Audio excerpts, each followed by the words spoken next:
Bonjour à tous, aujourd'hui on va voir comment remplacer de la pâte thermique sur un ordinateur, on va dire de monsieur tout le monde, donc ici sur du Intel Socket 775. Donc déjà on se fait un peu de place, on débranche toujours la lime par sécurité et on enlève le ventirad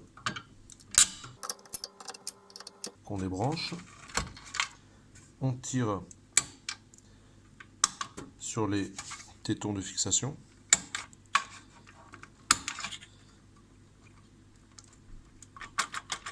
Et on enlève notre ventirad.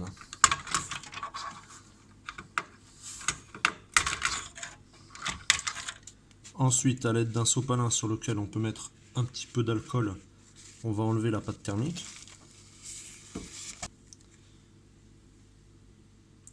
Et on va faire pareil sur le ventirad. Alors pour ensuite remettre la pâte thermique, donc plusieurs techniques. Moi je suis adepte de celle dite du petit pois. Donc c'est-à-dire qu'on va mettre au centre une goutte de la taille d'un petit pois en fait. Voilà, donc même là il y en aurait peut-être même un peu trop, vous voyez. Alors à savoir que la technique du petit pois est pas valable pour toutes les pâtes thermiques. Pour la plupart, ça fera le cas.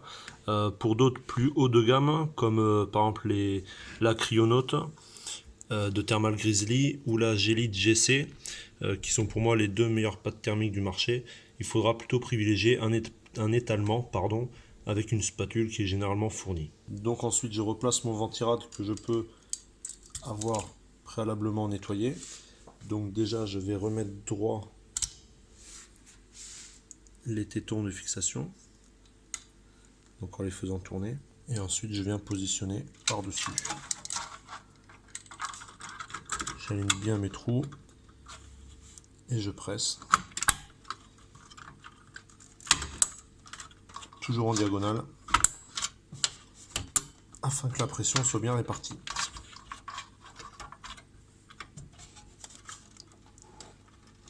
Il ne me reste qu'à rebrancher mon ventilateur.